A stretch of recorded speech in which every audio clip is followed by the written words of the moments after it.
भगवते वासुदेवाय।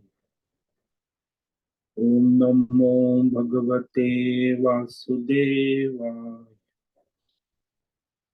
ओम नमो भगवते वासुदेवाय। ओम नमो भगवते वासुदेवाय। ओम नमो भगवते वासुदेवाय।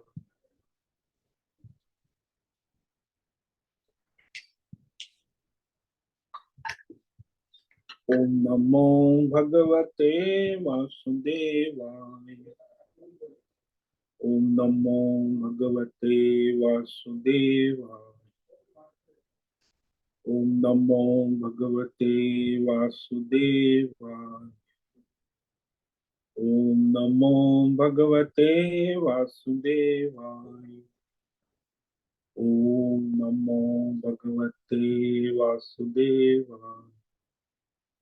ओम नमो भगवते वासुदेवाय।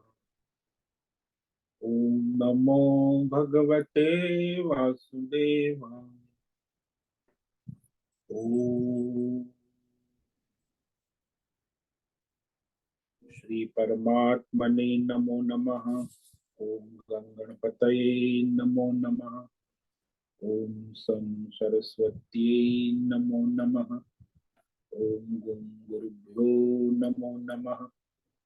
ओम सहनाववतु सहनौ भुनक्तु सह वीर्यं करवावहै तेजस्विनावधीतमस्तु मा विद्विषावहै। ओम शांति शांति शांति।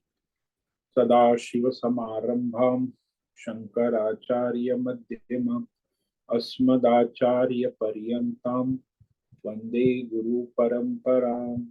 ओम पार्थाय प्रतिबोधितां भगवता नारायणेन स्वयं व्यासेन ग्रथितां पुराणमुनिना मध्ये महाभारतम् अद्वैतामृतवर्षिणीं भगवतीम् अष्टादशाध्यायिनीम् अम्ब त्वामनुसन्दधामि भगवद्गीते भवद्वेषिणीम्।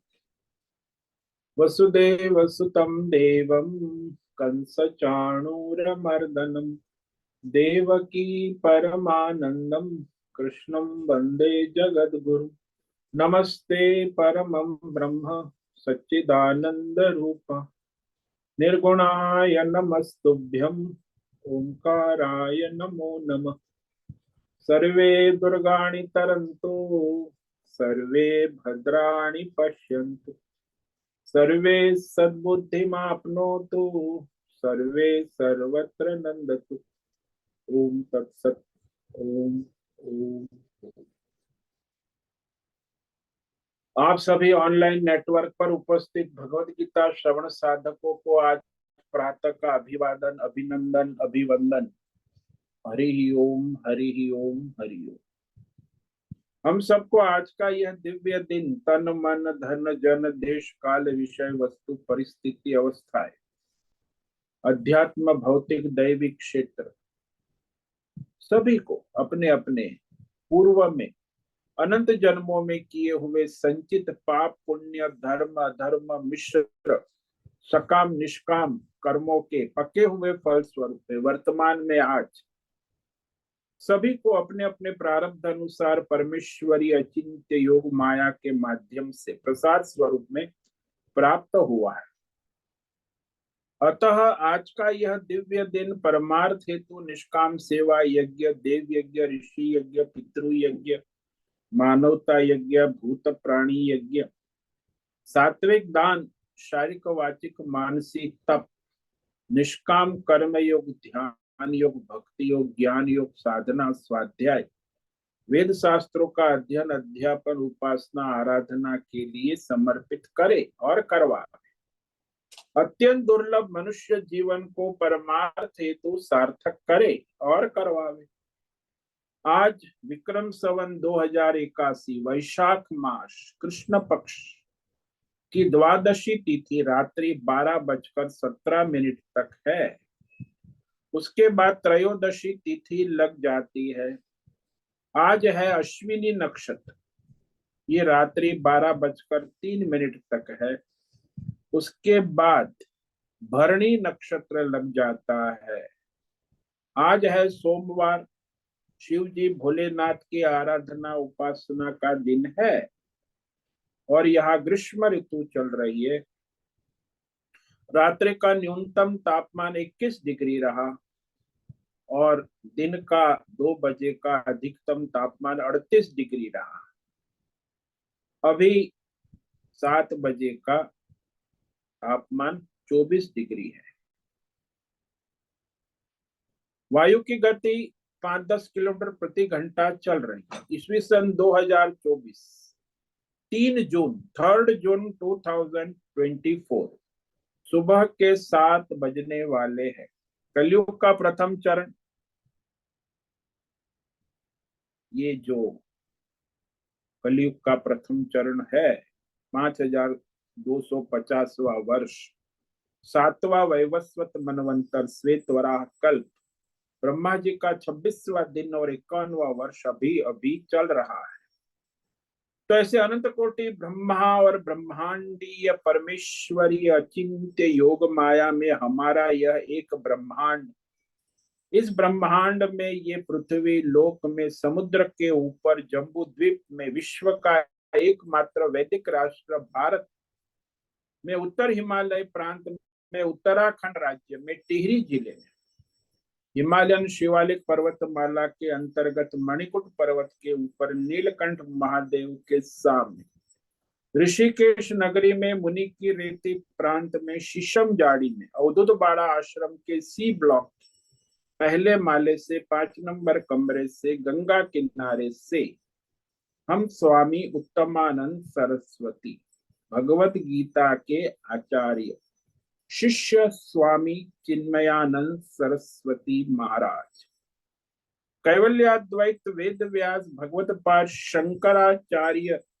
की श्रृंगेरी संन्यास परंपरा से शिक्षित दीक्षित सनातन वैदिक भारतीय हिंदू धर्म अनुसार संपूर्ण भगवत गीता ज्ञान यज्ञ ऑनलाइन चैतन्यमय जीवंत लाइव प्रसारण के अंतर्गत व्याख्यान माला में अध्याय 6 प्रस्तावना एवं प्रथम श्लोक पर संस्कृत एवं हिंदी में व्याख्यान करेंगे। दिव्य पवित्र सरल व्यावहारिक सटीक पूर्ण वर्ण अक्षर पद वाक्य पंक्ति श्लोक अध्यायों की संगति संधि अन्वय शब्दार्थ वाक्यार्थ भावार्थ रहस्यार्थ के यथार्थ तात्पर्य सहित वैदिक शास्त्र वेद व्यास साहित्य शंकर भाष्य एवं परंपरागत सन्यासी आचार्यों की टीका टिप्पणी सहित आज का यह दिव्य व्याख्यान करेंगे। कृपया आप सभी श्रद्धा भक्ति ध्यान से परिपूर्ण होकर के यह दिव्य भगवद गीता श्रवण साधना करें। इसमें से कुछ ग्रहण करे, कुछ धारण करे, कुछ अपने जीवन में चरितार्थ करे और उसमें निरंतरता लाए। अपनी अपनी आध्यात्मिक भौतिक दैवी अशांति द्वंद्व मोह विक्षेपों से रहित होकर के अशास्त्रीय धार्मिक भ्रम भ्रांतियों से रहित होकर के अपने अपने शरीर इंद्रिय प्राण मन वचन कर्म से एक रूप एकाग्र होकर के शुद्ध सात्विक सूक्ष्म भगवत विवेक बुद्धि करे। वेद शास्त्र एवं आचार्य परंपरा अनुसार विवेक करे और करवावे। पुनः पुनः इस व्याख्यान का श्रवण करे, मनन करे, चिंतन करे, लेखन करे, प्रचार प्रसार करे, लिंक भेजे, ग्रुप में शेयर करे, अपना और सबका परम कल्याण करे और करवावे। ओम तत्सत। ओम ओम ओम।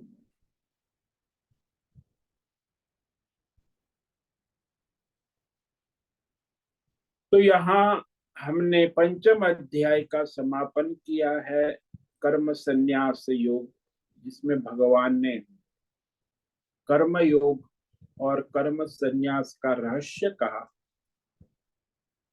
तो कर्म योग जो है वो बहिरंग साधना है, जिसमें इंद्रियों का संयम, मन की एकाग्रता, बुद्धि की शुद्धि प्रयोजन है। तो जिसका वह कर्म योग हो गया, बहिरंग साधन, इंद्रिय का संयम हो गया, मन एकाग्र हो गया, बुद्धि शुद्ध हो, तो फिर उसे ध्यान योग, अंतरंग साधना, आत्मचिंतन, परमार्थ में लगना, इसके लिए ध्यान योग साधना है, जो अंतरंग साधना। तो ये जो अध्याय है इसका नाम है ध्यान योग, और आत्म संयम योग भी कहते हैं। तो ये छठा अध्याय जो है उसमें पहले तो भगवान 1 से 4 श्लोक तक निष्काम कर्म योग की अनिवार्यता, बिना कर्म योग किए कोई ध्यान योग में आरूढ़ नहीं हो सकता, और ध्यान योग में आरूढ़ हो गया उसके लक्षण कहते हैं। और उसके बाद वो ध्यान योग कैसे करता है, तो ध्यान योग की विधि, उसका विस्तार से निरूपण करते हैं भगवान। और फिर उसके बाद अर्जुन प्रश्न पूछता है कि भगवान आपने जो ये ध्यान योग कहा, इसमें तो मेरा मन चंचल है, इंद्रिया विक्षिप्त है, बुद्धि अशुद्ध है, तो आपने जो ध्यान योग कहा उसमें तो मेरा मन स्थिर होने की कोई संभावना नहीं लगती। तो वह मन का, इंद्रियों का संयम तो बड़ा कठिन है, इंद्रिय और मन का संयम कैसे होता है, ये अर्जुन ने प्रश्न पूछा। और वो संयम करने का प्रयत्न करता है, और उसमें यदि वो सफल नहीं हुआ और उसकी मृत्यु हो गई, तो फिर वो कर्म योग से भ्रष्ट मनुष्य जो है, उसकी मृत्यु के बाद क्या गति होगी, ये अर्जुन ने पूछा। तो इस प्रकार इस अध्याय में सारा जो है ध्यान योगी और उसके स्वरूप का निरूपण किया गया है।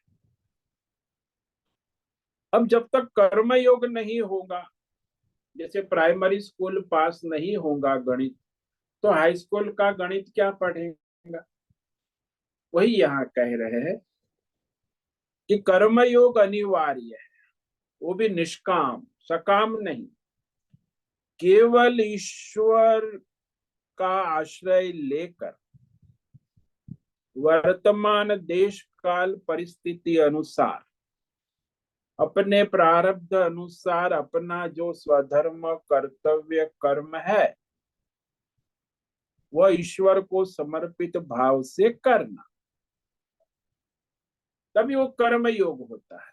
और ये कर्म योग जिसका सिद्ध होता है, कर्म योग से क्या मिलता है, बोले कर्म योग से उसकी इंद्रियों का संयम हो जाता है, मन एकाग्र हो जाता है, बुद्धि शुद्ध हो जाती, तो ध्यान योग के लिए तैयार हो जाता है। अब जो कामना वाला है वो तो निष्काम कर्म योग भी नहीं करता, तो फल की कामना से उसकी प्राप्ति के उपाय रूप में वो कर्म करता है। कोई भी मनुष्य संसार में जो कर्म करता है वो अपनी फल की कामना की पूर्ति करने के लिए उसके उपाय रूप में वो देश काल परिस्थिति के अनुरूप कर्म करता है। और जो धर्म की कामना वाला है, धर्म की इच्छा वाला है, वो धर्म के उपाय रूप में कर्म करता है कि धर्म कैसे हो। और जो अर्थ की कामना वाला है, पैसे की कामना वाला है, तो उस पैसे को प्राप्ति के लिए उपाय रूप में आप देखते हो सब फेरी करता है, दिहाड़ी करता है, नौकरी करता है, व्यापार धंधा, अर्थ उपार्जन के लिए क्या क्या नहीं करता, क्योंकि उस अर्थ की इच्छा से अर्थ की प्राप्ति के लिए उसके उपाय रूप में वो कर्म करेगा। तो वह भेलपूरी बेचने वाला है तो भेलपूरी पूरा लेकर सर पे पटारा, क्योंकि उसको अर्थ उपार्जन है। अर्थ के लिए मनुष्य जो उपाय है वो कर्म करता है। और जो मनुष्य कामना वाला है तो अपनी कामना की पूर्ति के लिए मनुष्य कर्म करता है। जिसकी जो कामना होती है उस अनुसार उस समय उस देश काल परिस्थिति में कर्म करता दिखता है। मानो रास्ते में कोई मिला तो हम कह रहे कहाँ जा रहे हैं देवदत्त, तो कह रहे यहाँ गंगा जी की आरती में जा रहा। तो कामना वाला है तो कर्म कर रहा है, पैदल दौड़ रहा है, भाई आरती करनी है। तो आरती की कामना वाला है तो वो वहां उस तरफ कर्म करेगा। कोई भी कामना है उस अनुसार वो उसकी कामना पूर्ति के उपाय के रूप में कर्म करे। कर्म जो है वो गौण है, मुख्य है उसकी कामना की पूर्ति। इस प्रकार मनुष्य संसार में कर्म करता रहता है। अब जो मनुष्य कर्म फलों का आश्रय लेकर कर्म करता है उसको सकाम कर्म कहते हैं, कामना वाला है, फल का आश्रय लेकर। और जो फल का आश्रय न लेकर कर्म करता है, यानी किसी भी कर्म फल की अपेक्षा न रखकर केवल परमार्थ के लिए, मोक्ष के लिए संपूर्ण प्रारब्ध कर्म ईश्वर को समर्पित भाव से करता है, यानी निष्काम होकर करने योग्य अपने वर्तमान प्रारब्ध नित्य कर्म, नैमित्तिक कर्म, कर्तव्य कर्म धर्म शास्त्र के नियम संयम से नियमित करता रहे तो कर्म योगी। तो वह कर्मयोगी जो है वो सकाम कर्म से रहित। निष्काम कर्म योगी को भगवान यहाँ इस अध्याय में गौण रूप से सन्यासी कहते, क्योंकि कर्म फल का उसने आश्रय छोड़ दिया है, त्यागी है, फल त्यागी।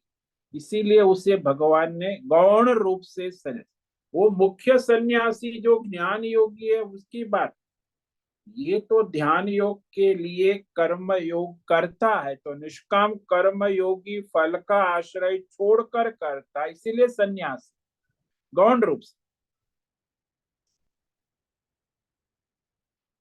तो जैसे हम व्यवहार में भी कहते हैं कि पशुओं में जो है गाय और घोड़े जो है वो श्रेष्ठ पशु है,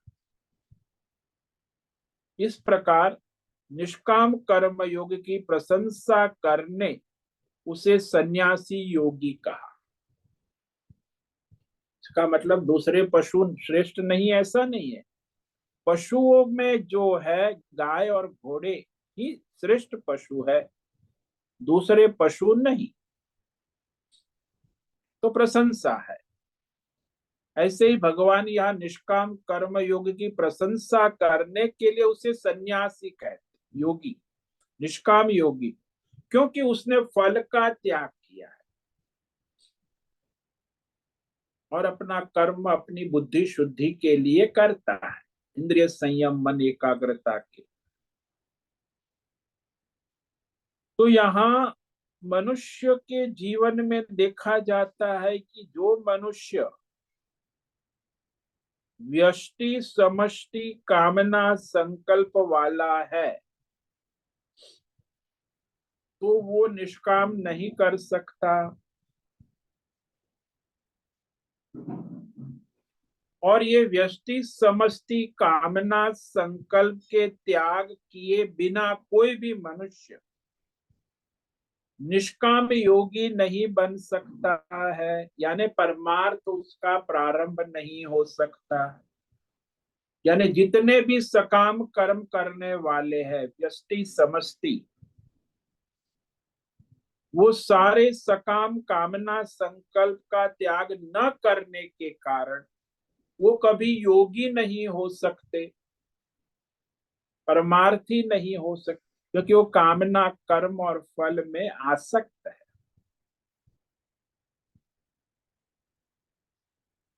तो यहाँ सकाम कर्म कांड जो है वो मनुष्य ईश्वर को समर्पित करके करता है, तब वो योगी बनता है। फल का आश्रय छोड़कर करता है। तो वही भगवान यहाँ ध्यान योग की पूर्व भूमिका के रूप में वह कर्म योग का निरूपण कर,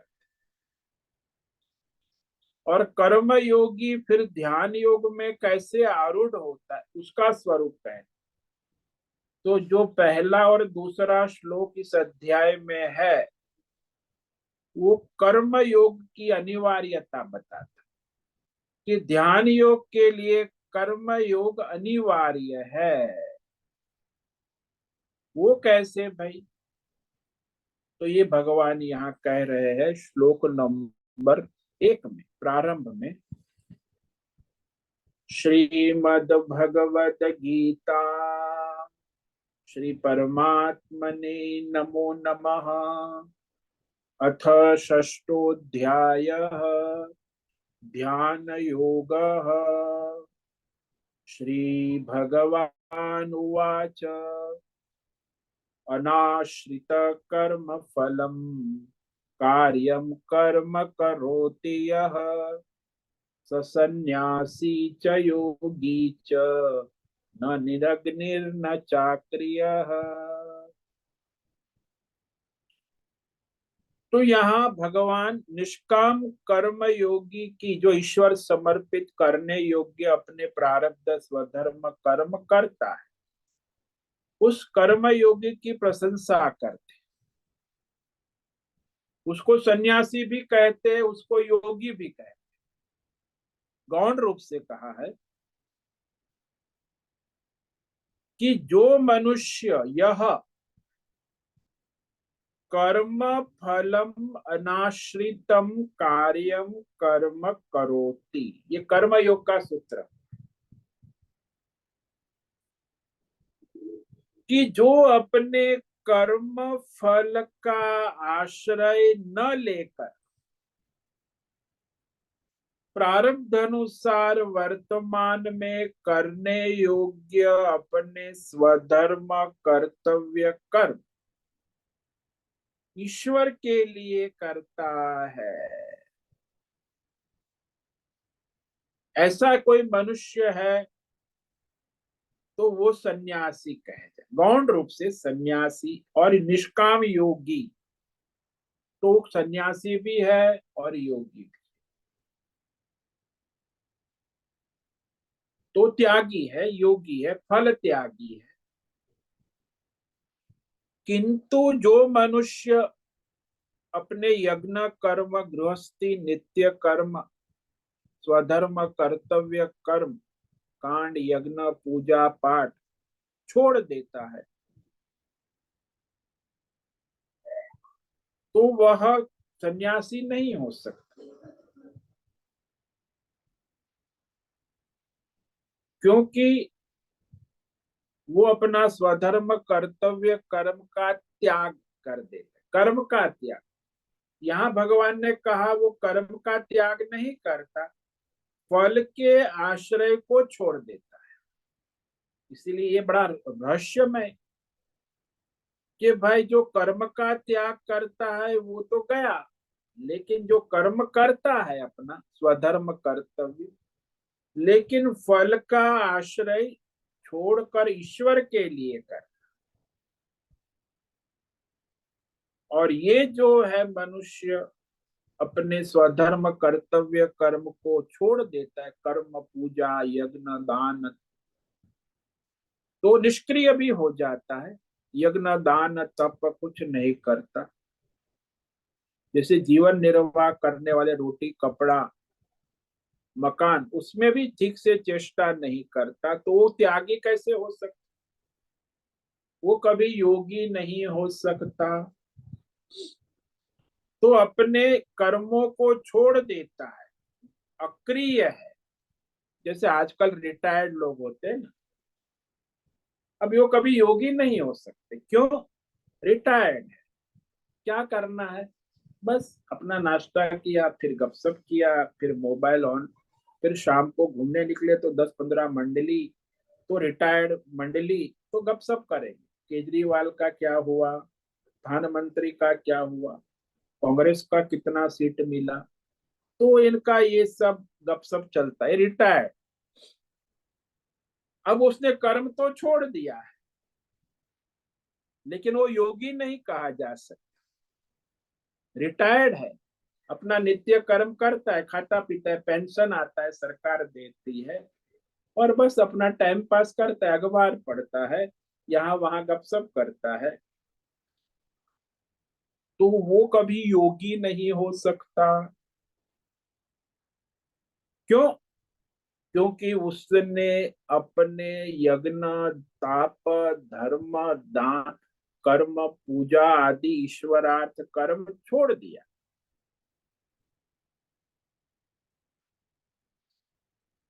तो यहाँ इस श्लोक में भगवान ये कह रहे हैं, अनाश्रितम कर्म फलम कार्यम कर्म करोति यः। ये बहुत ही महत्व का सूत्र है कर्म योग, कि जो मनुष्य अपने वर्तमान प्रारब्ध अनुसार अपना जो स्वधर्म कर्तव्य कर्म वर्णाश्रम धर्म के अनुसार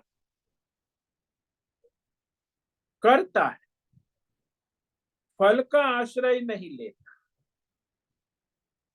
फल का आश्रय लिए बिना करने योग्य कर्तव्य स्वधर्म कर्म व्यष्टि समष्टि ईश्वर के लिए करता है, तो उसे कर्म फल संन्यासी या निष्काम योगी कहना उचित है। कर्म फल त्यागी है, और वह निष्काम योगी भी है। क्यों?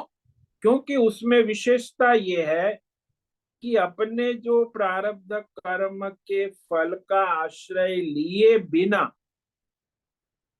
अपना स्वधर्म कर्म के अंदर प्रवृत्त कराने वाली जो उसकी भावना है, ईश्वर समर्पण है,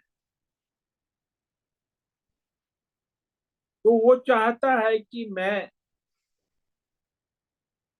कोई कामना से नहीं, भौतिक अध्यात्म कामना, मेरी कामना पूर्ण हो, मुझे ये मिले, ऐसा कोई उद्देश्य नहीं है,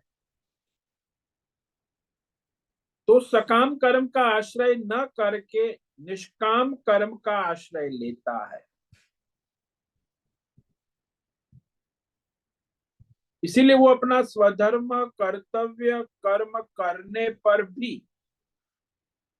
वह यह नहीं चाहता है कि अपने स्वधर्म कर्तव्य कर्म का फल केवल उसे ही मिले।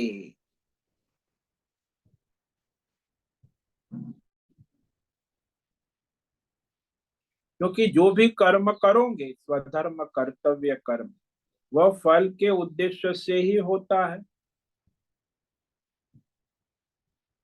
अन्यथा अपने प्रवृत्ति नहीं हो सके।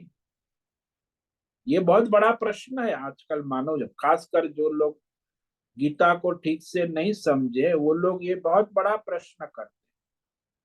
अरे बोले महाराज, बिना फल के उद्देश्य से प्रवृत्ति हो ही नहीं सकती, किंतु वह कर्म फल मुझे न मिले, ऐसी विवेक बुद्धि संकल्प रख सकते हो। बड़ा रहस्यमय है। कि वह कर्म मैंने किया लेकिन कर्म फल मुझे न मिले, यह विवेक बुद्धि संकल्प रख सकते। जैसे दृष्टांत ले लो, दृष्टांत कि चाहे हम स्वयं दुकान करें, चलाए, या तो फिर हम किसी सेठ की दुकान में अकाउंटेंट मुनीमगिरी करें। देखो, स्वयं दुकान चलाना और किसी की दुकान में मुनीमगिरी, अकाउंटेंट, हिसाब किताब रखना, दोनों ही के अंदर हम कर्म करते हैं।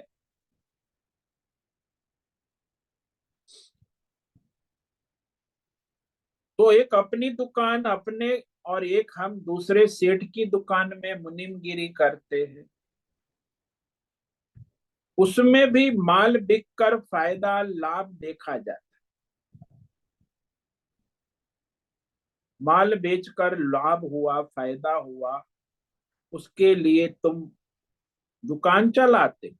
एक स्वयं की दुकान है, दूसरी सेठ की दुकान है, मालिक की, हम वहां मुनीमगिरी अकाउंटेंट करते। तो वहां फल तो मुनिम के सामने है, परंतु फल मुझे प्राप्त हो ऐसा वे नहीं चाहता। क्योंकि दिन भर दुकान चलाएगा मुनीम अकाउंटेंट, तो दुकान का मालिक है, उसे वह जानता है कि ये फल जो है मालिक को अर्पण होता है। मैं दुकान में जितना भी व्यापार धंधा हुआ, वो मुनीम शाम को मालिक को हिसाब देकर अपने घर चला जाता है। तो फल का आश्रय उसने नहीं लिया। फल का आश्रय तो सेठ ने लिया जिसकी दुकान है, मालिक है, लेकिन उसने पूरे दिन काम किया और जो सारा फायदा नुकसान हिसाब किताब मालिक को दे दिया, अर्पण कर दिया। तो ठीक इसी प्रकार कर्म फल मुझे प्राप्त होवे, ऐसी कर्म फल की इच्छा, तृष्णा, लालसा का आश्रय न करके जो परमार्थी है, निष्काम योगी है, उसे कर्म करना है। फल का आश्रय लेकर नहीं करता। कर्म फल परमेश्वर को ही अर्पण करने के लिए प्रारब्ध अनुसार वर्तमान में स्वधर्म कर्म करता है, तब वह निष्काम कर्म योगी हो जाता है। जैसे वो मुनिम है, दिन भर काम करता है, शाम को मालिक को सारा हिसाब दे देता है, ऐसे ये भी अपना काम करता है स्वधर्म कर्तव्य प्रारब्ध अनुसार, लेकिन वो ईश्वर को अर्पण करने के लिए स्वधर्म करता है, तब वह निष्काम कर्म योगी हो जाता। और यही उसके कर्म, उसकी इंद्रियों का संयम, मन की एकाग्रता और बुद्धि की शुद्धि का साधन बन जाते हैं। अब देखो, वो मुनिम है, रात को घर जाएगा तो उसे फायदे नुकसान का कोई चिंतन होगा? वो आराम से सो जाए। लेकिन वो सेठ है, उसे चिंता, अरे आज तो नुकसान हो गया, आज फायदा हो गया।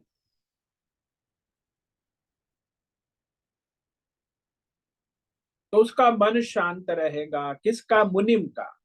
सेठ का मन शांत नहीं रहेगा, विक्षिप्त रहेगा, क्योंकि वो फल का आश्रय लेकर कर्म कर रहा है। और वो मुनिम है, फल का आश्रय लिए बिना दुकान में कर्म कर रहा है, इसलिए वो फल उसे विक्षिप्त नहीं करते, चित्त में अशांति उत्पन्न नहीं कर सकते हैं।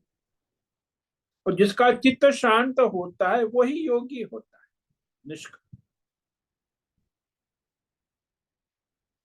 तो वह जो निष्काम कर्म योगी है, कौन सा कर्म करता है? कार्यम कर्म करोति। कार्यम कर्म करोति, ये शब्द जो भगवान ने वाक्य कहा, इसमें वर्तमान देश काल परिस्थिति में अपने प्रारब्ध अनुसार अपना स्वधर्म, वर्णाश्रम धर्म, व्यष्टि समष्टि कर्तव्य है उसको करता है। सामान्य रूप से नित्य नैमित्तिक स्वधर्म कर्म का फल तो वैसे कुछ है नहीं, परंतु ये कर्तव्य है, नहाना धोना खाना पीना। वेद शास्त्रों में कर्म फलों वाले न कहकर उसके लिए कह गए हैं कि वह मनुष्य जो नित्य कर्म करता है उसका तो कोई फल नहीं है, लेकिन जो अपना स्वधर्म कर्तव्य कर्म करता है, ब्राह्मण क्षत्रिय वैश्य व्यापार धंधा,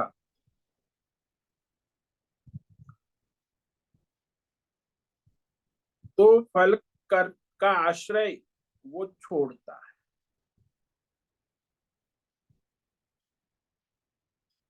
इसीलिए कर्म फलों वाले न कहकर भी उस करने के लिए कहे गए, फलों को छोड़कर करने के लिए, वो परमार्थी होता है। कर्म करता है फलों का आश्रय छोड़ने वाला परमार्थी होता है, योगी होता है। जो मनुष्य फलों का आश्रय लेकर कर्म करता है वो कभी परमार्थी योगी नहीं हो सकता।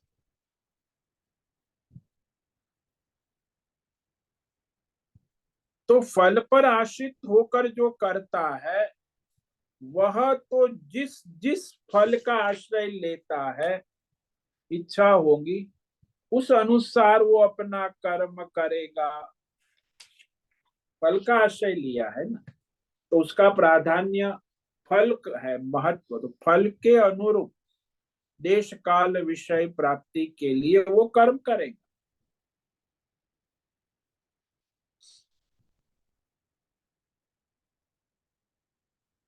वो कर्म जो करते समय उसे सावधान रहना होगा, क्योंकि जिसने जैसे फल का आश्रय लिया है, जैसे हमने देखा कि जिसने धर्म का आश्रय लिया तो धर्म के लिए कर्म करेगा, जिसने अर्थ का आश्रय लिया है तो अर्थ के लिए कर्म करेगा, जिसने कामना का आश्रय लिया है तो कामना के लिए कर्म करेगा, जिसने मोक्ष का आश्रय लिया है परमार्थ तो परमार्थ के लिए कर्म करेगा, उसका उपाय ढूंढेगा, कर्म करेगा। अब जो मोक्ष का आश्रय लेकर कर्म करता है तो वो परमार्थी है,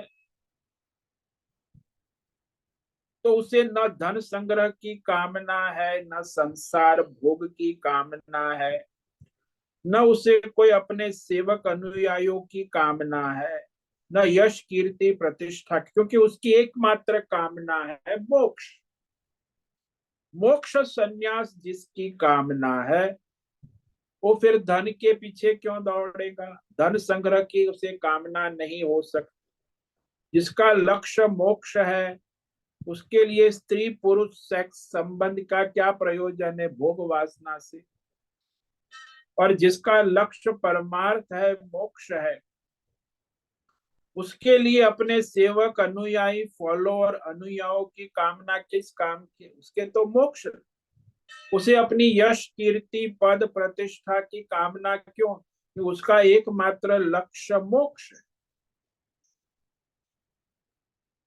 मोक्षार्थी है सन्यासी। आजकल के मॉडर्न सन्यासी आप देखो ना, 90% मॉडर्न सन्यासी जिसको हम कहते हैं आधुनिक, उनको धन संग्रह की कामना रहती है। वे लोग तो सन्यासी सन्यासिनी बनकर साथ में स्त्री पुरुष संबंध भी रखते हैं। वे लोग इतने मॉडर्न सन्यासी है कि उनके बहुत सारे सेवक अनुयायी बने रहते हैं। इतने मॉडर्न सन्यासी है कि अपनी यश कीर्ति ब्रांड बनाने में लगे रहते हैं, पद प्रतिष्ठान की कामना में डूब। आजकल के मॉडर्न सन्यासी और जो मूल सन्यासी का धर्म है उससे विपरीत है, तो कामना वाले, तो उनका कोई मोक्ष प्रयोजन नहीं। इसीलिए संसार में देखा गया है कि जो मनुष्य सकाम कर्म फल की इच्छा होगी, वो मनुष्य उस उपाय रूप में वो कर्म करेगा। जैसी कामना, जैसा फल की इच्छा, वैसा वो कर्म करेगा। और जिन जिन संसार के भौतिक अध्यात्म दैव विषय कामना उसकी है, यानी जिन जिन कर्मों का वो फल चाहता नहीं है, उन कर्मों में उसकी प्रवृत्ति नहीं होगी। जो धन चाहता है तो उसकी धर्म में प्रवृत्ति नहीं होगी। कामना पूरी करना चाहता है तो उसकी धर्म में मोक्ष में प्रवृत्ति नहीं हो। जिसको मोक्ष चाहता है तो उसको धर्म अर्थ काम में प्रवृत्ति नहीं हो। एक नियम याद रख कि जिन जिन कर्मों का फल चाहता नहीं है, उन कर्मों में उसकी प्रवृत्ति नहीं होगी। जैसे दृष्टांत लो कि हमें स्वर्ग की इच्छा हुई, स्वर्ग की, तो हम स्वर्ग के लिए ज्योतिषोम यज्ञ शुरू कर दिया। मैं स्वर्ग की काम है, मरने के बाद मुझे स्वर्ग मिले, तो शास्त्रों में ज्योतिषोम यज्ञ बड़े धूमधाम से शुरू कर दिया। बीच में हमको विवेक हुआ कि अरे ये स्वर्ग पर कुछ काम का नहीं है, हमें परमार्थ मोक्ष ले, तो विवेक उत्पन्न हो गया, तो अभी स्वर्ग की इच्छा नहीं रही, मोक्ष की इच्छा हो गई। तो भी शास्त्र कहता है कि तुमने निर्णय किया कि ज्योतिषोम यज्ञ निर्णय करके प्रारंभ भी कर दिया, तो उसे पूरा करना ही होगा। कोई भी यज्ञ प्रारंभ करके बीच में छोड़ नहीं सकते, उसे पूरा करना हो। और जब यह मनुष्य उस निर्णय को पूरा करेगा नहीं, तब तक वह उससे दोष लगेगा। हाँ, अब वो ये कर सकता है कि वो ज्योतिषोम यज्ञ कर्म फल जो है स्वर्ग के लिए कर, वो परमेश्वर को अर्पण कर सकता कि भाई ये स्वर्ग फल जो है वो मैं परमेश्वर को अर्पण कर देता, क्योंकि उसे विवेक उत्पन्न हुआ, परमार्थ विवेक उत्पन्न हो गया है। तो जिससे हम स्वर्ग की इच्छा नहीं रही, पर वह यज्ञ पूरा किया, उस पूरा करने के बाद वह परमेश्वर को अर्पण कर दिया, तो वह परमेश्वर अर्पण बुद्धि से उसकी बुद्धि की शुद्धि हो जाती है। इसलिए जो कर्म हमने प्रारंभ कर दिया और उसका फल तो आएगा, तो फल हम भगवान को अर्पण कर दे तो फिर हमारी बुद्धि शुद्धि का साधन बन जाए। अभी कर्म शुरू ही नहीं किया तो फिर वो कर्म जो है उसके फल का कोई प्रयोजन नहीं। जब कर्म शुरू कर दिया फल की इच्छा के लिए, तो फल आएगा, तो कर्म तो आप छोड़ नहीं सकते। पूरा करने के बाद जो फल आएगा, वो फल हम ईश्वर को अर्पण कर सकते हैं। तो परमेश्वरार्पण बुद्धि से करे तो हमारी अंतःकरण शुद्धि का कारण हो जाता। परंतु हमें कामना न रहने पर किसी कामना कर्म का आरंभ नहीं कर सकते। कामना के बिना कामना कर्म नहीं हो सकता। तो साधक होता है वो प्रधान रूप से अपने नित्य नैमित्तिक स्वधर्म प्रारब्ध कर्म तो करता ही है। सभी सुबह से उठ के शाम तक प्रारब्ध के अनुसार अपना स्वधर्म नित्य कर्म नैमित्तिक कर्म तो करता है। लेकिन यहाँ वह अपने कर्म के फल को आश्रय नहीं कर,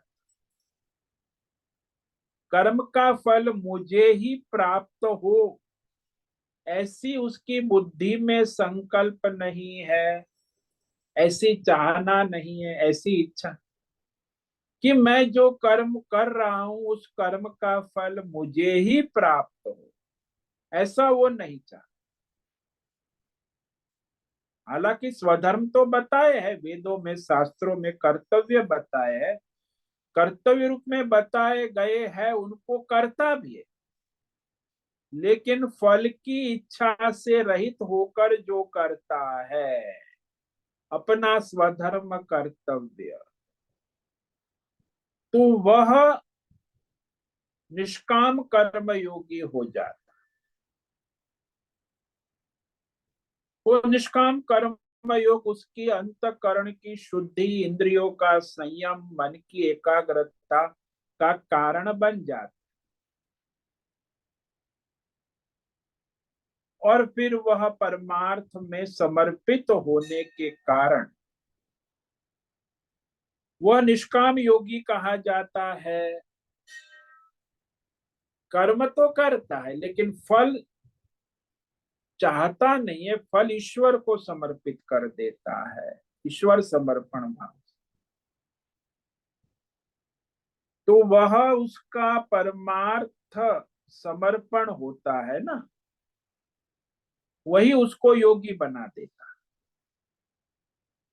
तो यह साधक निष्काम कर्म योगी होने में उसका जो समर्पण है, कर्मों का नहीं फल का, तो समाहित हो गया, समर्पित हो गया। तो ईश्वर समर्पित कर्म फल के कारण उसे सन्यासी कहते हैं। गौण रूप से कहा, सन्यास का रहस्य समझना आवश्यक।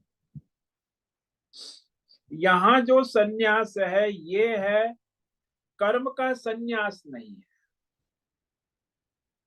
फल जो है ईश्वर समर्पित करना, कर्म फल को ईश्वर समर्पित करता है, इसीलिए भगवान ने उसे सन्यासी और निष्काम योगी कहा। कर्म तो करता है, कर्म का त्याग नहीं करता, फल की जो तृष्णा है, लालसा है, कामना है, अपेक्षाएं है, वो सारी ईश्वर को समर्पित कर दे जैसा चाहे इस। तो उसके मन में विक्षेप अशांति नहीं होती, क्योंकि फल ही विक्षेप अशांति उत्पन्न करता। जब तक कर्म करते समय फल की अपेक्षा है तो मन विक्षिप्त रहता है, इंद्रियां चंचल रहती है, बुद्धि व्याकुल रहती है, क्योंकि फल मिलेगा मिलेगा नहीं मिलेगा, कब मिलेगा, कैसे मिलेगा, कहाँ मिलेगा, क्या मिलेगा, कितना मिल, ये सारी अशांति कौन उभी खड़ी करता है? कर्म नहीं करता, फल करता। कर्म कोई अशांति खड़ी नहीं करता, कर्म फल की तृष्णा है वही सारी अशांति खड़ी कर। तो उसे सन्यासी का, जैसे दृष्टांत ले लो, संसार में भी कई लोग कह देते हैं ना, नेता लोग कहते, कई नेता कह देते कि भाई आज से मैंने राजनीति से सन्यास ले लिया, बस ये मेरा लास्ट इलेक्शन है, हार गया तो भी और जीत गया तो भी, अब मैं राजनीति से सन्यास, ये मेरा अंतिम इलेक्शन है। तो उसने कहा मुझे राजनीति नहीं करनी है, तो हम कहते कि इसने राजनीति से सन्यास ले लिया। ठीक इसी प्रकार कर्म फल का आश्रय न करने वाले, कर्म फल का आश्रय छोड़ने वाले को भगवान ने सन्यासी कहा, गौण रूप से कहा।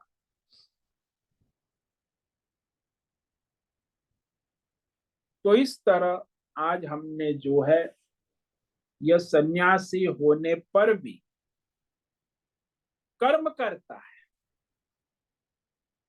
अभी वो अपने स्वधर्म, कर्तव्य, गृहस्थ, प्रारब्ध, नित्य, नैमित्तिक, पूजा पाठ, धर्म, कर्म, यज्ञ, दान, तप सब करता है, लेकिन फल का आश्रय नहीं छोड़ दिया।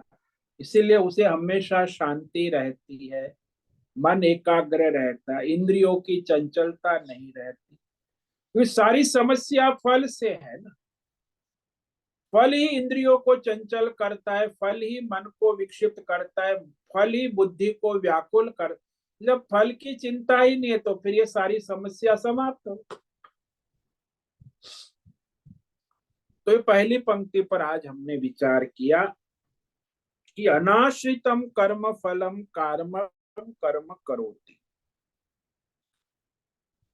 जो मनुष्य कर्म फल का आश्रय न लेकर वर्तमान प्रारब्ध अनुसार अपना स्वधर्म, कर्तव्य, नित्य कर्म अच्छी तरह करता है, तो वह सन्यासी है। गौण रूप से वह निष्काम योगी है, कर्म योगी। तो ये कर्म योगी की व्याख्या हो। और कर्म योगी को भगवान ने गौण रूप से सन्यासी का, क्यों? क्योंकि वो फल का त्याग किया है ना, इसीलिए उसे भगवान ने सन्यासी भी कहा और योगी भी कहा। तो करता है अपना कर्म।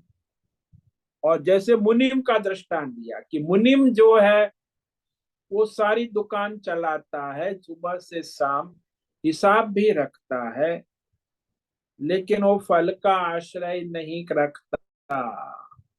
लेकिन वो सेठ है, उसको फल का आश्रय है, कितना फायदा हुआ, नुकसान हुआ, उसे चिंता होगी। लेकिन मुनिम को नहीं, अकाउंटेंट है, अपना हिसाब करके मालिक को दे दिया। तो इस प्रकार वह सन्यासी कहा जाए, फल का आश्रय छोड़ चुका है, ईश्वर समर्पित हो चुका है।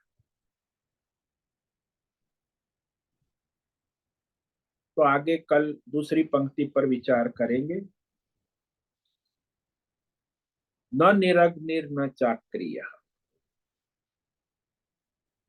ओम नमो नारायणाय। ओम नमो नारायणाय। ओम नमो नारायणाय। ओम नमो नारायणाय। ओम नमो नारायणाय। कायेन वाचा मनसेन्द्रियैर्वा बुद्ध्यात्मना वा प्रकृते स्वभावा करोमि यद्यत् सकलं परस्मै नारायणायेति समर्पयामि। ओम सर्वे भवन्तु सुखिनः, सर्वे सन्तु निरामयाः, सर्वे भद्राणि पश्यन्तु, मा कश्चित् दुःखमाप्नुयात्। अस्तु मा सद्गमय, तमसो मा ज्योतिर्गमय, मृत्योर्मा मृतंगमय। ओम पूर्णमद पूर्णमिदं पूर्णात् पूर्णमुदच्य पूर्णस्य पूर्णमादाय पूर्णमेवावशिष्यते। ओम शांति शांति शांति। शंकरं शंकराचार्यं केशवं बादरायणं सूत्र भाष्य कृतो वंदे भगवन्तौ पुनः पुनः।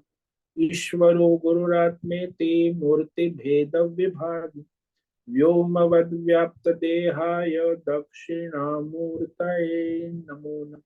ओम गुं गुरुभ्यो नमो नमः। ओम तत्सत् ब्रह्मार्पणमस्तु। ओम ओम ओम।